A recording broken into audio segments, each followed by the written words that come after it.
Tá go leor pléid an taine taisteal an teachtain seo.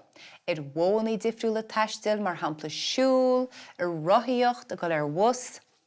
Ach, tá sé ríthhafachtach go gcuimrí muid héanana chuneáil sábháilte agus muid a taisteal. Má tá tú siúl mar shampla, cechaí gcuinninn tú chu héin sábháilte?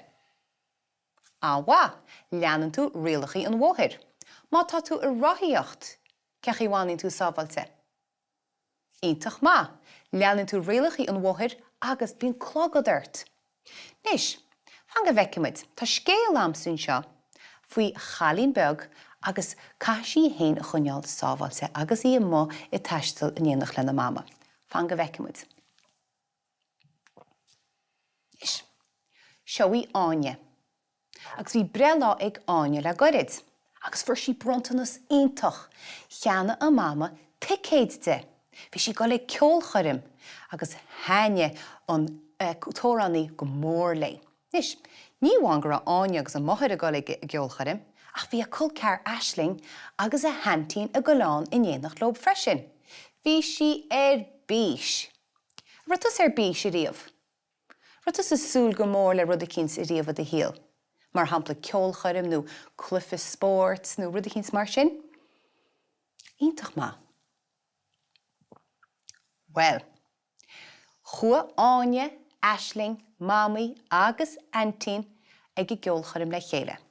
Thgur siad castáil le chéile I mélan ar dús agus pizza iche in néintí, mar gur siad a dine ceilúra bhrelá Áine. Mas tú cechaí watha Áine in sin, agus í sa mélan. An bhá bheith sí sásta, bís, scetimíníara, go tíreach bheith sí an áthasach agus í giche pizza lena culcear lena mamaí agus lena hantín agus ag súil go mór leis I Ceolchoirm. Nis, fan go bhheicimid céad a Orlas. Agus iad is siúl I drón staid, bhí slua mór daoine an agus iad ar fad a fannacht le go listeach ag Ceolchoirm. Ri Áine agus aisling chun cín agus iad a damsa muire ar a gusán agus iad a súil go mór leis I Ceolchoirm.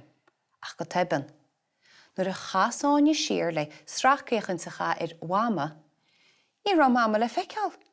Ní ra sí ná na mamaí ná a hantína eiceáil sa slua. Bhí nar a daoine hímpel arab.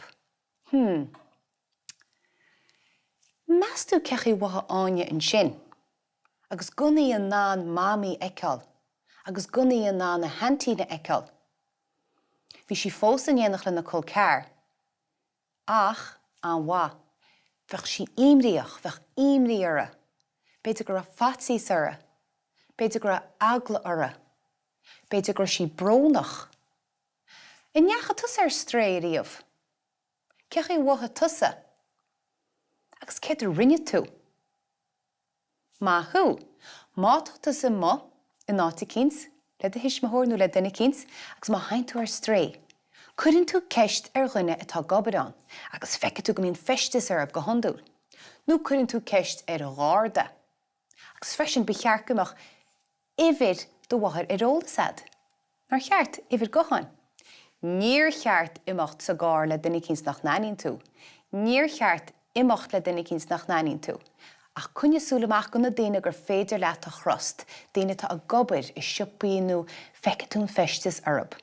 Agus go háirid na gardaí, má eicinn tú garda is féidir iad a chrost. Fan go bhheicimid.